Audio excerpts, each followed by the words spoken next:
ನಮಸ್ಕಾರ ಆತ್ಮೀಯರೇ. ಯಾವಾಗಲೂ ಒಳ್ಳೆಯವರಿಗೆ ಯಾಕೆ ಕಷ್ಟಗಳು ಬರುತ್ತವೆ? ಈ ಬಗ್ಗೆ ಕೃಷ್ಣರು ಭಗವದ್ಗೀತೆಯಲ್ಲಿ ಏನು ಹೇಳಿದ್ದಾರೆ ಅನ್ನೋದನ್ನು ನಾವಿವತ್ತು ತಿಳ್ಕೊಳ್ಳೋಣ. ಅದಕ್ಕೂ ಮೊದಲು ಯಾರ್ಯಾರು ನನ್ನ ವಿಡಿಯೋವನ್ನು ಮೊಟ್ಟ ಮೊದಲನೇ ಬಾರಿಗೆ ನೋಡ್ತಾ ಇದ್ದೀರಾ, ದಯಮಾಡಿ ಅವರೆಲ್ಲ ಸಬ್ಸ್ಕ್ರೈಬ್ ಮಾಡಿ, ಕಮೆಂಟ್ ಮಾಡಿ, ಶೇರ್ ಮಾಡಿ ಮತ್ತು ಲೈಕ್ ಮಾಡಿ. ಆತ್ಮೀಯರೇ, ಯುಧಿಷ್ಠಿರನಿಗೆ ಪಟ್ಟಾಭಿಷೇಕವಾಗಿತ್ತು. ಯುಧಿಷ್ಠಿರನು ನೆಮ್ಮದಿಯಿಂದ ಸಂತೋಷದಿಂದ ರಾಜ್ಯಭಾರವನ್ನು ಮಾಡುತ್ತಿದ್ದನು. ಹೀಗೆಯೇ ಯುಧಿಷ್ಠಿರ ಮತ್ತು ಶ್ರೀಕೃಷ್ಣರು ಲೋಕಾಭಿರಾಮವಾಗಿ ಮಾತನಾಡುತ್ತಿರುತ್ತಾರೆ. ಯುಧಿಷ್ಠಿರನು ಶ್ರೀಕೃಷ್ಣನನ್ನು ಇದೇ ಪ್ರಶ್ನೆಯನ್ನು ಕೇಳುತ್ತಾನೆ. ಶ್ರೀಕೃಷ್ಣ ಪರಮಾತ್ಮರೇ, ಯಾವಾಗಲೂ ನೀವು ಒಳ್ಳೆಯವರಿಗೆ ಯಾಕೆ ಕಷ್ಟಗಳು, ನೋವುಗಳು ಮತ್ತು ಅವಮಾನಗಳನ್ನು ಕೊಡುತ್ತೀರಾ? ಇದರಿಂದ ನಿಮಗೆ ಆಗುವ ಸಂತೋಷವೇನು? ಒಳ್ಳೆಯವರನ್ನು ಯಾಕೆ ಕಾಡುತ್ತೀರಾ ಎಂದು ಯುಧಿಷ್ಠಿರನು ಶ್ರೀಕೃಷ್ಣ ಪರಮಾತ್ಮರನ್ನು ಕೇಳಿಕೊಳ್ಳುತ್ತಾನೆ. ಯುಧಿಷ್ಠಿರನೇ, ಧರ್ಮ ಸಂಸ್ಥಾನಾರ್ಥಾಯ ಸಂಭವಾಮಿ ಯುಗೆ ಯುಗೆ ಎನ್ನುವಂತೆ ಧರ್ಮವನ್ನು ಸಂಸ್ಥಾಪನೆ ಮಾಡುವುದಕ್ಕಾಗಿ ನಾನು ಯುಗ ಯುಗಗಳಲ್ಲಿಯೂ ಜನಿಸುತ್ತೇನೆ ಮತ್ತು ಧರ್ಮ ಸಂಸ್ಥಾಪನೆ, ದುಷ್ಟ ಶಿಕ್ಷೆ, ಶಿಷ್ಟ ರಕ್ಷಣೆಯೇ ನನ್ನ ಗುರಿಯಾಗಿದೆ. ಈ ಕಾರಣದಿಂದಲೇ ಧರ್ಮ ಪಾಲಕನಾದ ನೀನು ಇಂದು ಸಾಮ್ರಾಟನಾಗಿದ್ದೀಯ. ಅದೇ ರೀತಿ ಧರ್ಮಕ್ಕೆ ವಿರುದ್ಧವಾಗಿ ನಡೆದಿರುವ ದುರ್ಯೋಧನನು ಕುರುಕ್ಷೇತ್ರ ಯುದ್ಧದಲ್ಲಿ ಮರಣ ಹೊಂದಿದ್ದಾನೆ. ಪ್ರಿಯ ಯುಧಿಷ್ಠಿರನೇ, ದುರ್ಯೋಧನನ ಮೇಲೆ ನಮಗೆ ಯಾವ ದ್ವೇಷವೂ ಇರಲಿಲ್ಲ. ದುರ್ಯೋಧನನಿಗೆ ಮರಣ ಹೊಂದುವುದರಿಂದ ನನಗೆ ಯಾವ ಲಾಭವೂ ಇರಲಿಲ್ಲ. ಆದರೆ ದುರ್ಯೋಧನನು ಧರ್ಮಕ್ಕೆ ವಿರೋಧಿಯಾಗಿದ್ದನು. ಅವನು ಯಾವಾಗಲೂ ಧರ್ಮಕ್ಕೆ ವಿರುದ್ಧವಾಗಿಯೇ ನಡೆದುಕೊಂಡಿದ್ದನು. ಅವನು ದುಷ್ಟನಾಗಿದ್ದನು. ಯುಗ ಯುಗಗಳಲ್ಲಿಯೂ ಧರ್ಮ ಸಂಸ್ಥಾಪನೆಯೇ ನನ್ನ ಗುರಿಯಾಗಿರುತ್ತದೆ. ಧರ್ಮ ಸಂಸ್ಥಾಪನೆಯೇ ನನ್ನ ಕರ್ತವ್ಯವಾಗಿರುತ್ತದೆ. ಆದುದರಿಂದ ದುರ್ಯೋಧನನಂತಹ ಅಧರ್ಮಿಯನ್ನು ನಾನು ಶಿಕ್ಷಿಸಲೇಬೇಕಾಗಿತ್ತು. ಕೇವಲ ನಾನು ಧರ್ಮ ಸಂಸ್ಥಾಪನೆಯ ಕಾರ್ಯವನ್ನು ಮಾತ್ರ ಮಾಡಿದ್ದೆನು. ಆದರೆ ದುರ್ಯೋಧನನ ಮೇಲೆ ಯಾವ ವೈಯಕ್ತಿಕ ದ್ವೇಷವನ್ನು ನಾನು ಎಂದಿಗೂ ಸಾಧಿಸಲಿಲ್ಲ. ಒಂದು ವೇಳೆ ದುರ್ಯೋಧನನು ನಿಮ್ಮಂತೆಯೇ ಧರ್ಮಪಾಲಕನಾಗಿದ್ದರೆ ನಾನು ಅವನನ್ನು ಎಂದಿಗೂ ಮರಣ ಹೊಂದಲು ಬಿಡುತ್ತಿರಲಿಲ್ಲ. ನಾನು ನಿಮ್ಮನ್ನು ಹೇಗೆ ರಕ್ಷಿಸುತ್ತಾ ಬಂದಿರುವೆನೋ ಅದೇ ರೀತಿ ದುರ್ಯೋಧನನನ್ನು ಕೂಡ ರಕ್ಷಿಸುತ್ತಿದ್ದೆನು. ನನಗೆ ಪಾಂಡವರು ಮುಖ್ಯರಲ್ಲ, ಕೌರವರೂ ಮುಖ್ಯವಾಗಿಲ್ಲ. ಆದರೆ ನನಗೆ ನನ್ನ ಧರ್ಮ ಪರಿಪಾಲನೆ ಮಾತ್ರ ಬಹುಮುಖ್ಯವಾದ ವಿಷಯವಾಗಿದೆ. ಯುಗ ಯುಗಗಳಲ್ಲಿಯೂ ಧರ್ಮ ಸಂಸ್ಥಾಪನೆ ಮಾಡುವ ಧರ್ಮಪಾಲಕನಾದ ನನಗೆ ಸಿಕ್ಕ ಪ್ರತಿಫಲವು ಏನು ಯುಧಿಷ್ಠಿರ? ಮಹಾಪತಿವ್ರತೆಯಾದ ಗಾಂಧಾರಿಯು, ಶ್ರೀಕೃಷ್ಣ ಪರಮಾತ್ಮನೇ, ನನ್ನ ಮಗನು ದುಷ್ಟನಾಗಿರುವುದರಿಂದ ನೀನು ಅವನನ್ನು ಶಿಕ್ಷಿಸಿದ್ದೀಯಾ ಎಂದು ಅರ್ಥ ಮಾಡಿಕೊಳ್ಳಲೇ ಇಲ್ಲ. ಬದಲಾಗಿ ಅವಳು ನನಗೆ ಘೋರವಾದ ಶಾಪವನ್ನು ಕೊಟ್ಟು ಬಿಟ್ಟಳು. ಈ ರೀತಿ ಧರ್ಮ ಸಂಸ್ಥಾಪಕನಾದ ನನಗೆ ಘೋರವಾದ ಶಾಪವನ್ನು ಬಿಟ್ಟರೆ ಬೇರೆ ಯಾವ ಪ್ರತಿಫಲವೂ ಸಿಗಲಿಲ್ಲ. ಗಾಂಧಾರಿಯು ತನ್ನ ತಾಯಿ ಸ್ವರೂಪಳಾದ, ತನ್ನ ಅಣ್ಣನ ಹೆಂಡತಿಯಾದ, ತನ್ನ ಅತ್ತಿಗೆಯಾದ ದ್ರೌಪದಿಯ ಸೀರೆಯನ್ನು ಸೆಳೆಯುವ ಸಂದರ್ಭದಲ್ಲಿ ಅವಳು ತನ್ನ ಮಗನಿಗೆ ವಿವೇಕವನ್ನು, ಧರ್ಮ ಮಾರ್ಗವನ್ನು ಹೇಳಲೇ ಇಲ್ಲ. ಯಾವಾಗಲೂ ದೊಡ್ಡ ಮಗನಿಗೆ ಪಟ್ಟಾಭಿಷೇಕವನ್ನು ಮಾಡಬೇಕು. ಆದರೆ ಧರ್ಮಶಾಸ್ತ್ರಕ್ಕೆ ವಿರುದ್ಧವಾಗಿ ನಿನಗಿಂತಲೂ ಚಿಕ್ಕವನಾದ ದುರ್ಯೋಧನನಿಗೆ ಪಟ್ಟಾಭಿಷೇಕವನ್ನು ಮಾಡಲಾಗುತ್ತದೆ. ಆ ಸಂದರ್ಭದಲ್ಲಿಯೂ ಕೂಡ ಧೃತರಾಷ್ಟ್ರನಾಗಲಿ, ಗಾಂಧಾರಿಯಾಗಲಿ ಎಲ್ಲರಿಗಿಂತಲೂ ದೊಡ್ಡವನಾದ ಯುಧಿಷ್ಠಿರನಿಗೆ ಪಟ್ಟಾಭಿಷೇಕವಾಗಬೇಕು ಎಂದು ಹೇಳಲೇ ಇಲ್ಲ. ಅದೇ ರೀತಿ ಅಂಗವಿಕಲನಾದ ಧೃತರಾಷ್ಟ್ರನಿಗೆ ಪಟ್ಟಾಭಿಷೇಕವನ್ನು ಮಾಡಲಾಯಿತು. ಆದರೆ ಧರ್ಮಶಾಸ್ತ್ರದ ಪ್ರಕಾರ ಅಂಗವಿಕಲನಾದವನಿಗೆ ಪಟ್ಟಾಭಿಷೇಕವನ್ನು ಮಾಡುವಂತಿರಲಿಲ್ಲ. ಈ ರೀತಿಯಾಗಿ ಧೃತರಾಷ್ಟ್ರನು ಧರ್ಮ ಮಾರ್ಗಕ್ಕೆ ವಿರುದ್ಧವಾಗಿ ಅಂಗವಿಕಲನಾದರೂ ಕೂಡ ಪಟ್ಟಾಭಿಷೇಕವನ್ನು ಹೊಂದಿದ್ದನು. ಅದೇ ರೀತಿ ದುರ್ಯೋಧನನು ನಿನಗಿಂತ ಚಿಕ್ಕವನಾಗಿದ್ದರೂ ಕೂಡ ಧರ್ಮಶಾಸ್ತ್ರಕ್ಕೆ ವಿರುದ್ಧವಾಗಿ ಪಟ್ಟಾಭಿಷೇಕವನ್ನು ಹೊಂದಿದ್ದನು. ಈ ಎಲ್ಲ ಸಂದರ್ಭದಲ್ಲಿಯೂ ಕೂಡ ಮಹಾಪತಿವ್ರತೆಯಾದ ಗಾಂಧಾರಿಯು ಕಣ್ಣು ಮುಚ್ಚಿ ಕುಳಿತು ಬಿಡುತ್ತಾಳೆ. ಈ ಎಲ್ಲ ಅಧರ್ಮಗಳನ್ನು, ಪಾಪಗಳನ್ನು ದುರ್ಯೋಧನನು ಮಾಡುತ್ತಿದ್ದಾಗಲೂ ಕೂಡ, ತನ್ನ ತಾಯಿ ಸ್ವರೂಪಳಾದ ದ್ರೌಪದಿಯ ಸೀರೆಯನ್ನು ಸೆಳೆಯುತ್ತಿದ್ದಾಗಲೂ ಕೂಡ ಗಾಂಧಾರಿಯು ತನ್ನ ಕಣ್ಣಿಗೆ ಬಟ್ಟೆಯನ್ನು ಕಟ್ಟಿಕೊಂಡು ಕುಳಿತು ಬಿಡುತ್ತಾಳೆ. ತನ್ನ ಮಗನಿಗೆ ಧರ್ಮದ ಮಾರ್ಗವನ್ನಾಗಲಿ ವಿವೇಕವನ್ನಾಗಲಿ ಹೇಳುವುದಕ್ಕೆ ಪ್ರಯತ್ನಿಸುವುದೇ ಇಲ್ಲ. ಈ ರೀತಿಯಾಗಿ ಅವನ ಪಾಪಗಳು, ಅವನ ಅಧರ್ಮಗಳು, ಅವನ ದುಷ್ಕೃತ್ಯಗಳು ಹೆಚ್ಚಾದುದರಿಂದ ಕುರುಕ್ಷೇತ್ರ ಯುದ್ಧವು ನಡೆಯಬೇಕಾಗುತ್ತದೆ. ಮತ್ತು ಕುರುಕ್ಷೇತ್ರ ಯುದ್ಧದಲ್ಲಿ ಅವನ ಪಾಪ ಕೃತ್ಯಗಳಿಗಾಗಿ ಅವನನ್ನು ಶಿಕ್ಷಿಸಲೇಬೇಕಾಗುತ್ತದೆ ಮತ್ತು ಅವನು ಮರಣ ಹೊಂದುತ್ತಾನೆ. ಶಿಷ್ಟರನ್ನು ನಾನು ರಕ್ಷಿಸಲೇಬೇಕಾಗಿತ್ತು, ದುಷ್ಟನನ್ನು ಶಿಕ್ಷಿಸಲೇಬೇಕಾಗಿತ್ತು. ಕೇವಲ ಧರ್ಮ ಪರಿಪಾಲನೆಯನ್ನು ನಾನು ಮಾಡಿದ್ದರೂ ಕೂಡ ಗಾಂಧಾರಿಯು ನನ್ನ ವಂಶವು ನಾಶವಾಗಿ ಹೋಗಲಿ, ದ್ವಾರಕೆಯು ಸಮುದ್ರದಲ್ಲಿ ಮುಳುಗಿ ಹೋಗಲಿ ಎಂದು ಘೋರವಾದ ಶಾಪವನ್ನು ಕೊಡುತ್ತಾಳೆ. ಆದರೆ ಯುಧಿಷ್ಠಿರನೇ, ನಾನು ಮಾಡಿದ ತಪ್ಪಾದರೂ ಏನು? ಯಾವ ತಪ್ಪಿಗಾಗಿ ನನಗೆ ಈ ಘೋರವಾದ ಶಾಪವು ದೊರೆಯಿತು?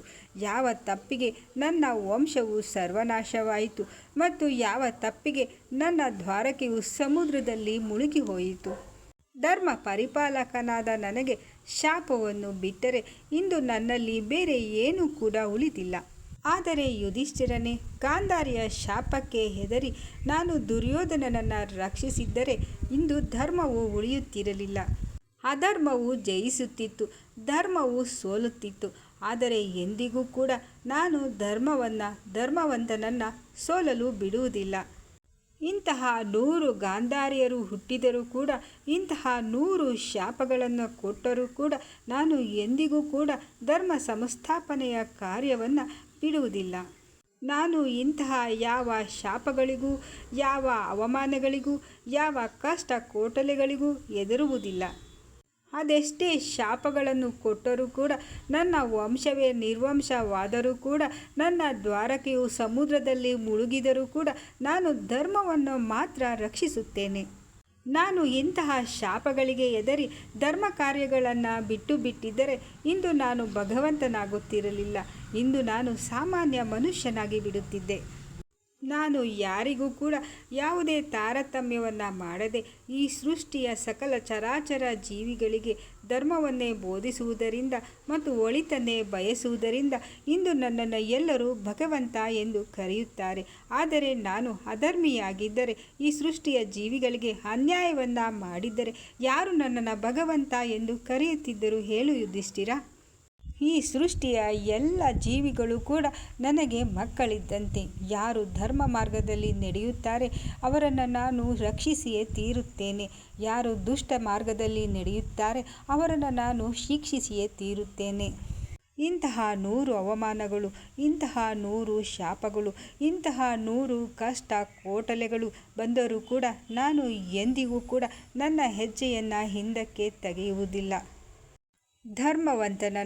ಧರ್ಮವನ್ನು ಎಂದಿಗೂ ಕೂಡ ನಾನು ಸೋಲಲು ಬಿಡುವುದಿಲ್ಲ. ಧರ್ಮ ಸಂಸ್ಥಾನಾರ್ಥಾಯ ಸಂಭವಾಮಿ ಯುಗೆ ಯುಗೆ ಎನ್ನುವಂತೆ ಎಲ್ಲ ಯುಗಗಳಲ್ಲಿಯೂ ಕೂಡ ಧರ್ಮವಂತನನ್ನು ರಕ್ಷಿಸಲು ನಾನು ಜನಿಸುತ್ತೇನೆ. ಈ ರೀತಿ ಧರ್ಮವಂತನಾದವನಿಗೆ, ಪುಣ್ಯವಂತನಾದವನಿಗೆ, ಪುಣ್ಯ ಕಾರ್ಯಗಳನ್ನು ಮಾಡುವವನಿಗೆ ಅವನ ಪುಣ್ಯದ ಫಲಗಳು ಖಂಡಿತವಾಗಲೂ ದೊರೆಯುತ್ತವೆ. ಅದೇ ರೀತಿ ಪಾಪಿಯಾದವನಿಗೆ, ಪಾಪ ಕೃತ್ಯಗಳನ್ನು ಮಾಡುವವನಿಗೆ ಅವನ ಪಾಪದ ಫಲಗಳು ಖಂಡಿತವಾಗಿಯೂ ದೊರೆಯುತ್ತವೆ. ನೀನು ಹೇಳಿದಂತೆ ಒಳ್ಳೆಯವನಿಗೆ ಕೆಟ್ಟ ಕಾಲ, ಕೆಟ್ಟವನಿಗೆ ಒಳ್ಳೆಯ ಕಾಲ ಏಕೆ ಬರುತ್ತದೆ ಎಂದು ಕೇಳಿದೆಯಲ್ಲವೇ? ಧರ್ಮವಂತನಾದವನು ಎಷ್ಟು ಕಷ್ಟಗಳು ಬಂದರೂ ಕೂಡ, ಎಷ್ಟು ಅವಮಾನಗಳು ಬಂದರೂ ಕೂಡ ತನ್ನ ಧರ್ಮ ಮಾರ್ಗವನ್ನು ಎಂದಿಗೂ ಕೂಡ ಬಿಡಬಾರದು. ಪುಣ್ಯವಂತನಾದವನು ಎಷ್ಟು ಕಷ್ಟಗಳು ಬಂದರೂ ಕೂಡ, ಎಂತಹ ಶಾಪಗಳು ಬಂದರೂ ಕೂಡ ತನ್ನ ಪುಣ್ಯ ಮಾರ್ಗಗಳನ್ನು ಬಿಡಬಾರದು. ಕಷ್ಟಕಾಲ ಬಂತೆಂದು ಧರ್ಮ ಮಾರ್ಗವನ್ನು ಬಿಡುವವನು ಎಂದಿಗೂ ಕೂಡ ಧರ್ಮವಂತನಾಗುವುದಿಲ್ಲ. ಕಷ್ಟಗಳು ಬಂದವೆಂದು ಪುಣ್ಯ ಮಾರ್ಗಗಳನ್ನು ಬಿಡುವವನು ಎಂದಿಗೂ ಪುಣ್ಯವಂತನಾಗುವುದಿಲ್ಲ. ಎಂತಹ ಕಷ್ಟ, ಎಂತಹ ಕೋಟಲೆಗಳು, ಎಂತಹ ಅವಮಾನಗಳು ಎಲ್ಲ ಸಂದರ್ಭಗಳಲ್ಲಿಯೂ ಕೂಡ ಧರ್ಮ ಪಾಲನೆಯನ್ನು ಮಾಡುವವನೇ ನಿಜವಾದ ಧರ್ಮ ಪಾಲಕನಾಗಿದ್ದಾನೆ. ಪಾಪಿಯಾದವನಿಗೆ ಅವನ ಪಾಪದ ಕೊಡ ತುಂಬುವವರೆಗೆ ಅವನಿಗೆ ಒಳ್ಳೆಯ ದಿನಗಳು ನಡೆಯುತ್ತಿರುತ್ತವೆ. ಒಂದು ಬಾರಿ ಅವನ ಪಾಪದ ಕೊಡ ತುಂಬಿತೆಂದರೆ ಅವನ ಸರ್ವನಾಶವು ಪ್ರಾರಂಭವಾಗುತ್ತದೆ ಮತ್ತು ಅವನ ಒಳ್ಳೆಯ ದಿನಗಳು ಅಲ್ಲಿಗೆ ಮುಗಿದು ಹೋಗುತ್ತವೆ. ಅದೇ ರೀತಿ ಪುಣ್ಯವಂತನಾದವನಿಗೆ ಅವನ ಪುಣ್ಯದ ಕೊಡ ತುಂಬುವವರೆಗೆ ಅವನಿಗೆ ಕೆಟ್ಟ ದಿನಗಳು ಬರುತ್ತವೆ ಮತ್ತು ಅವನ ಪುಣ್ಯದ ಕೊಡ ತುಂಬಿದ ತಕ್ಷಣವೇ ಅವನಿಗೆ ಒಳ್ಳೆಯ ದಿನಗಳು ಪ್ರಾರಂಭವಾಗುತ್ತವೆ. ಆದರೆ ಅವರವರ ಸಮಯ ಬರುವವರೆಗೆ ಪಾಪಿಯಾದವನಿಗೆ ಒಳ್ಳೆಯ ದಿನಗಳು, ಪುಣ್ಯವಂತನಾದವನಿಗೆ ಕೆಟ್ಟ ದಿನಗಳು ನಡೆಯುತ್ತವೆ ಅಷ್ಟೇ.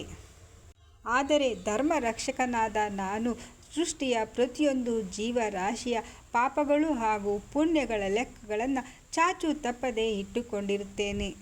ಪಾಪಿಯಾದವನಿಗೆ ಅವನ ಪಾಪದ ಫಲವನ್ನು ಖಂಡಿತವಾಗಿಯೂ ಹಿಂದಿರುಗಿಸುತ್ತೇನೆ. ಅದೇ ರೀತಿ ಪುಣ್ಯವಂತನಾದವನಿಗೆ ಅವನ ಪುಣ್ಯದ ಫಲಗಳನ್ನು ಕೂಡ ಖಂಡಿತವಾಗಿಯೂ ಹಿಂದಿರುಗಿಸುತ್ತೇನೆ.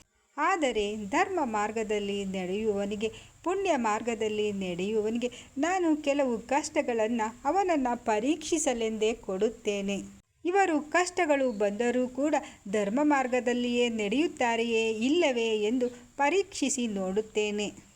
ಅದೇ ರೀತಿ ಯಾವಾಗಲೂ ಅಧರ್ಮವಾದ ಮಾರ್ಗದಲ್ಲೇ ನಡೆಯುವವನಿಗೂ ಕೂಡ ಕೆಲವು ಸಂದರ್ಭದಲ್ಲಿ ಒಳ್ಳೆಯ ಕಾಲವನ್ನು ಕೊಡುತ್ತೇನೆ. ಅವನು ಅವನ ತಪ್ಪನ್ನು ತಿದ್ದಿಕೊಳ್ಳುತ್ತಾನೆಯೇ ಎಂದು ಪರೀಕ್ಷೆಯನ್ನು ಮಾಡುತ್ತೇನೆ. ಅಧರ್ಮಿಯಾದವನು ತನ್ನ ಅಧರ್ಮವನ್ನು ಬಿಟ್ಟು ಧರ್ಮ ಮಾರ್ಗದಲ್ಲಿ ನಡೆಯಲು ಅವನಿಗೆ ಹಲವಾರು ಅವಕಾಶಗಳನ್ನು ಕೊಟ್ಟು ನೋಡುತ್ತೇನೆ. ಮತ್ತು ಪುಣ್ಯವಂತರನ್ನು, ಧರ್ಮವಂತರನ್ನು ಅವರು ಎಷ್ಟು ಧರ್ಮವಂತರು ಎಂದು ಪರೀಕ್ಷಿಸುವುದಕ್ಕಾಗಿ ಕೆಲವೊಂದು ಬಾರಿ ಅವರಿಗೆ ಕೆಲವೊಂದು ಕಷ್ಟಗಳನ್ನು, ಅವಮಾನಗಳನ್ನು ಕೊಡುತ್ತೇನೆ. ಅದೇ ರೀತಿ ಅಧರ್ಮಿಯಾದವರಿಗೆ ಅವರು ತನ್ನ ಅಧರ್ಮವನ್ನು ಅರ್ಥ ಮಾಡಿಕೊಂಡು ಧರ್ಮ ಮಾರ್ಗದಲ್ಲಿ ನಡೆಯುವುದಕ್ಕಾಗಿ, ಅವರಿಗೆ ವಿವೇಕವನ್ನು ಹೇಳುವುದಕ್ಕಾಗಿ ಅವರಿಗೆ ಒಳ್ಳೆಯ ದಿನಗಳನ್ನು ಕೊಟ್ಟು ನೋಡುತ್ತೇನೆ. ಈ ರೀತಿಯಾಗಿ ಧರ್ಮವಂತನಾದವನಿಗೆ, ಪುಣ್ಯವಂತನಾದವನಿಗೆ ಕೆಲವೊಂದು ಬಾರಿ ಕಷ್ಟಗಳು ಬಂದರೂ ಕೂಡ ಅಂತಿಮವಾಗಿ ಅವನಿಗೆ ಒಳ್ಳೆಯದೇ ಆಗುತ್ತದೆ. ಅದೇ ರೀತಿಯಾಗಿ ಪಾಪಿಯಾದವನಿಗೆ, ಅಧರ್ಮಿಯಾದವನಿಗೆ ಕೆಲವೊಂದು ಸಂದರ್ಭದಲ್ಲಿ ಒಳ್ಳೆಯ ದಿನಗಳು ಬಂದರೂ ಕೂಡ ಕೊನೆಯಲ್ಲಿ ಅವನ ಪಾಪದ ಫಲಗಳಿಗೆ ತಕ್ಕ ಪ್ರತಿಫಲ ದೊರೆಯುತ್ತದೆ. ಧರ್ಮವಂತನಾದವನನ್ನು, ಪುಣ್ಯವಂತನಾದವನನ್ನು ನಾನು ಎಂದಿಗೂ ಕೂಡ ಕೈಬಿಡುವುದಿಲ್ಲ. ಧರ್ಮವನ್ನು ರಕ್ಷಿಸುವವನನ್ನು ಧರ್ಮವೇ ರಕ್ಷಿಸುತ್ತದೆ. ಅದೇ ರೀತಿ ಅಧರ್ಮವನ್ನು ಪಾಲಿಸುವವನನ್ನು ಅವನ ಅಧರ್ಮವೇ ಶಿಕ್ಷಿಸುತ್ತದೆ. ಪುಣ್ಯವಂತನಾದವನಿಗೆ ಅವನ ಪುಣ್ಯ ಕಾರ್ಯಗಳೇ ಅವನನ್ನು ರಕ್ಷಿಸುತ್ತದೆ. ಅದೇ ರೀತಿ ಪಾಪಿಯಾದವನಿಗೆ ಅವನ ಪಾಪ ಕೃತ್ಯಗಳೇ ಅವನನ್ನು ಶಿಕ್ಷಿಸುತ್ತವೆ. ಮೊದಲೇ ಹೇಳಿದಂತೆ ಧರ್ಮ ಸಂಸ್ಥಾಪನಾರ್ಥಾಯ ಸಂಭವಾಮಿ ಯುಗೆ ಯುಗೆ ಎನ್ನುವಂತೆ ಎಂದಿಗೂ ಕೂಡ ಯುಗ ಯುಗಗಳು ಉರುಳಿದರೂ ಕೂಡ ನಾನು ಧರ್ಮವಂತನನ್ನು, ಧರ್ಮವನ್ನು ರಕ್ಷಿಸಿಯೇ ತೀರುತ್ತೇನೆ. ಅದೇ ರೀತಿ ಅಧರ್ಮಿಯಾದವನನ್ನು, ಪಾಪಿಯಾದವನನ್ನು ನಾನು ಯುಗ ಯುಗಗಳು ಉರುಳಿದರೂ ಕೂಡ ನಾನು ಪಾಪಿಯನ್ನು ಶಿಕ್ಷಿಸಿಯೇ ತೀರುತ್ತೇನೆ.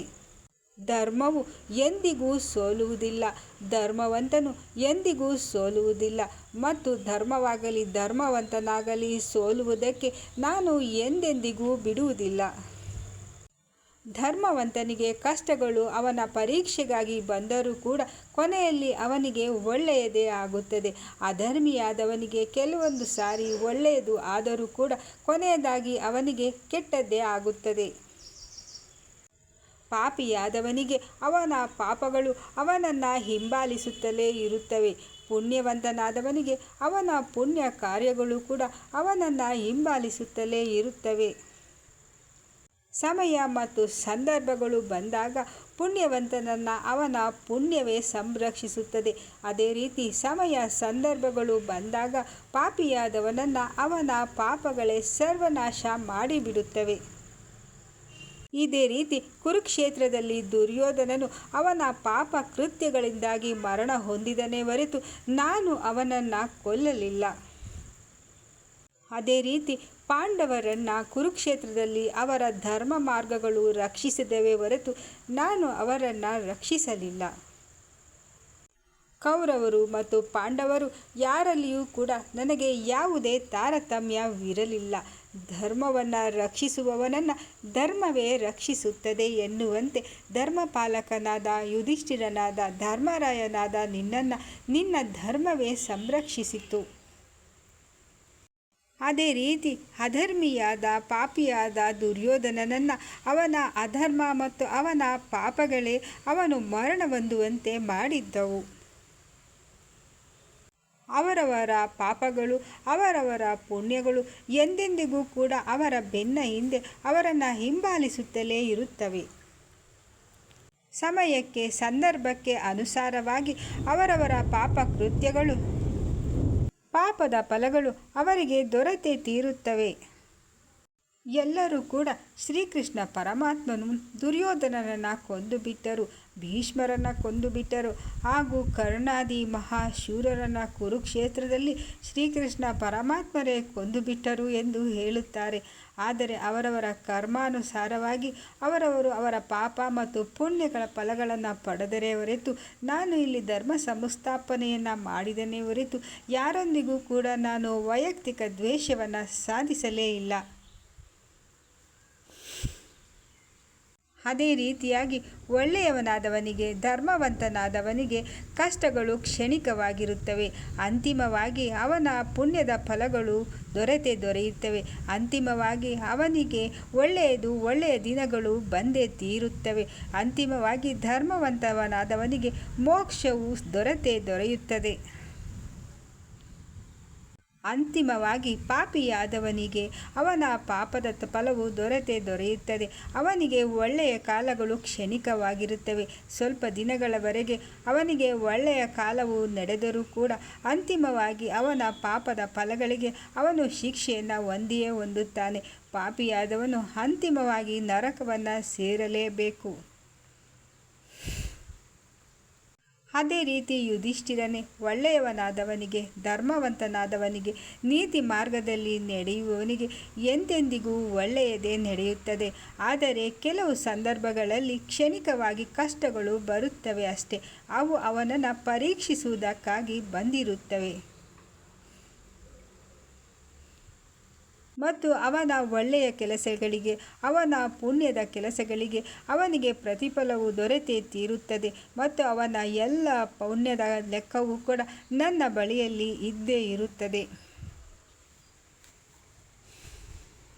ಧರ್ಮವಂತನಾದವನಿಗೆ, ಪುಣ್ಯವಂತನಾದವನಿಗೆ ಎಂದೆಂದಿಗೂ ನನ್ನ ಶ್ರೀರಕ್ಷೆ ಇದ್ದೇ ಇರುತ್ತದೆ. ಎಂದೆಂದಿಗೂ ಕೂಡ ನನ್ನ ಆಶೀರ್ವಾದವೂ ಇದ್ದೇ ಇರುತ್ತದೆ. ಆದುದರಿಂದ ಧರ್ಮವಂತನಾದವನು ಯಾವಾಗಲೂ ಧರ್ಮವಂತನಾಗಿಯೇ ಇರಬೇಕು ಮತ್ತು ಕಷ್ಟಗಳಿಗೆ, ಅವಮಾನಗಳಿಗೆ ಎಂದಿಗೂ ಹೆದರಲೇಬಾರದು.